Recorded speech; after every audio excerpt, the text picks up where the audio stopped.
ममता दीदी जय श्री राम के नारे से बहुत चिढ़ती है।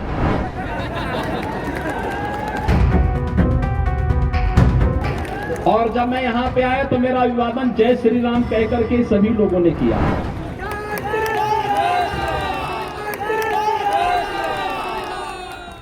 उत्तर प्रदेश के मुख्यमंत्री योगी आदित्यनाथ भी बंगाल चुनाव में बीजेपी के कैंडिडेट के समर्थन में चुनाव प्रचार कर रहे हैं। पुरुलिया के बलरामपुर विधानसभा क्षेत्र में आयोजित चुनावी रैली में योगी आदित्यनाथ ने बीजेपी कैंडिडेट बानेश्वर महंत के समर्थन में वोट मांगा। बलरामपुर में बीजेपी के 3 कार्यकर्ताओं की हत्या टीएमसी के वर्करों ने बेरहमी से कर दी थी। योगी आदित्यनाथ ने टीएमसी के वर्करों के हमले में मारे गए बीजेपी कार्यकर्ताओं के परिवार के दुख दर्द का भी जिक्र किया। हमले में मारे गए बीजेपी वर्करों के परिवार से मंच पर ही योगी आदित्यनाथ ने मुलाकात कर सांत्वना दिया। अपने भाषण में योगी ने बीजेपी के 3 शहीद कार्यकर्ताओं का नाम लिया। उन्होंने कहा कि बेहद कम उम्र में बेकसूर मोनिका को विधवा बना दिया गया। योगी आदित्यनाथ ने दावा किया कि बीजेपी की सत्ता आते ही एक एक गुंडे को सबक सिखाया जाएगा। मोनिका कुमार,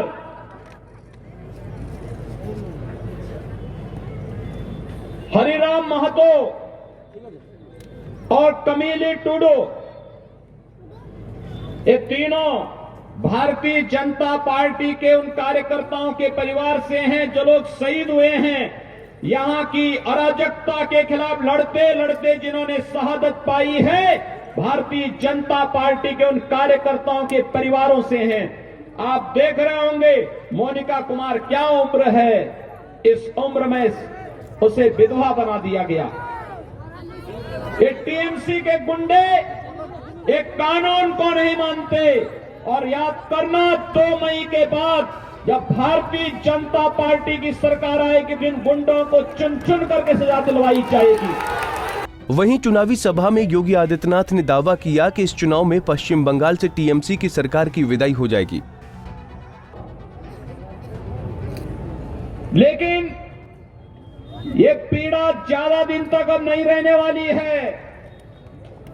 इसी का समाधान करने के लिए भारतीय जनता पार्टी आपके पास आई है और आपसे कहने के लिए आई है। मैं जब मंच पर आया तो मुझे 3 शहीद परिवार, भारतीय जनता पार्टी के जो कार्यकर्ता जिन्हें टीएमसी के परिवारों ने जिनकी हत्या कर दी थी, निर्मम हत्या कर दी थी, वे 3 परिवार इस मंच पर मेरे साथ यहां पर आए थे। उन्होंने मुझसे अपना परिचय दिया। मुझे देख करके यहां की टीएमसी की सरकार की गुंडागिर्दी और उनके अमानवीय कृत्यों पर देख करके क्षोभ हो रहा था। और तब मुझे लग रहा था कि अब इनके बहुत लंबे समय तक इनकी गुंडागिर्दी और इनकी अराजकता अब नहीं चल पाएगी। मात्र 45 दिन बाकी हैं। 2 मई के बाद टीएमसी की सरकार की विदाई सुनिश्चित है। बीजेपी के तमाम नेता लंबे अरसे से ये दावा करते हैं कि ममता दीदी सत्ता का दुरुपयोग कर सकती हैं। एक बार फिर योगी आदित्यनाथ ने ममता सरकार पर बीजेपी कार्यकर्ताओं को रैली में आने से रोकने का आरोप लगाया। योगी ने कहा कि विरोधी चाहे कितना ही बाधा डालें, लेकिन बीजेपी के कार्यकर्ता अपनी मंजिल हासिल जरूर करेंगे। अभी भी सत्ता का दुरुपयोग रुक नहीं रहा है। मैं देख रहा था जगह जगह से, हेलीकॉप्टर से मैं देख रहा था जगह जगह भारतीय जनता पार्टी के कार्यकर्ताओं को और जनता जनार्दन को इस सभा में आने से रोका जा रहा था। लेकिन जब मुझे कार्यकर्ताओं ने कहा कि यहां तो अभी सभा में भीड़ ही नहीं हो पाएगी, मैंने कहा चिंता मत करिए, मेरे पहुंचते ही भारतीय जनता पार्टी का बहादुर कार्यकर्ता सारे बंधनों को तोड़ करके सभा स्थल पर पहुंचेगा। और आज एक बार फिर से आपने साबित कर दिया है, हर प्रकार के अन्याय और अत्याचार के खिलाफ आप लोग लड़ते हुए अपनी मंजिल को प्राप्त करेंगे, इसमें कोई संदेह नहीं होना चाहिए। योगी आदित्यनाथ को विरोधी पार्टी के नेता हार्डकोर हिंदुत्व का सिंबल बताते हैं। विपक्ष का दावा है कि जहां भी योगी आदित्यनाथ जाते हैं वहां वोटों का ध्रुवीकरण हो जाता है। हालांकि बीजेपी कभी भी इन आरोपों की परवाह नहीं करती है। बंगाल में बीजेपी ममता दीदी पर तुष्टीकरण की राजनीति करने का आरोप लगाती है। इसीलिए योगी जी ने एक बार फिर ममता दीदी पर तंज कसा है। उन्होंने कहा कि ममता दीदी को जय श्री राम के नारे से बहुत चिढ़ है, लेकिन बदले माहौल में अब ममता दीदी भी मंदिर में चंडी पाठ करने लगी हैं। योगी ने कहा कि ममता दीदी का चंडी पाठ करने के लिए मजबूर होना ही परिवर्तन का संकेत दे रहा है। ममता दीदी जय श्री राम के नारे से बहुत चिढ़ती है और जब मैं यहां पे आया तो मेरा अभिवादन जय श्री राम कहकर के सभी लोगों ने किया।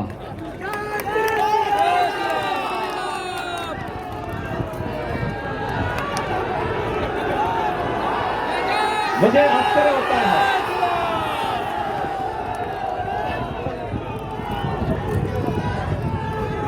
वैसे एक परिवर्तन तो हुआ है।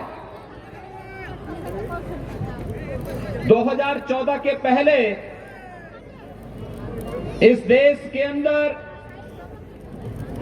एक ऐसी पीढ़ी, एक ऐसी नस्ल पैदा हो गई थी बड़ी संख्या में, जो मंदिरों में जाने को ये मानते थे कि उनके सेकुलरिज्म इससे खतरे में पड़ जाएगा। लेकिन आज मैं देख रहा हूं ममता दीदी भी अब मंदिर में जाकर के चंडी पाठ कर रही है। एक परिवर्तन है ना, यह है नया भारत। हर व्यक्ति को भगवान की शरण में जाना ही पड़ेगा। भले ही योगी आदित्यनाथ बंगाल से ममता दीदी की विदाई का दावा करें, लेकिन इस दावे की हकीकत का पता तो 2 मई को ही चलेगा। पंजाब केसरी टीवी के लिए पुरुलिया से उदय प्रताप सिंह की रिपोर्ट।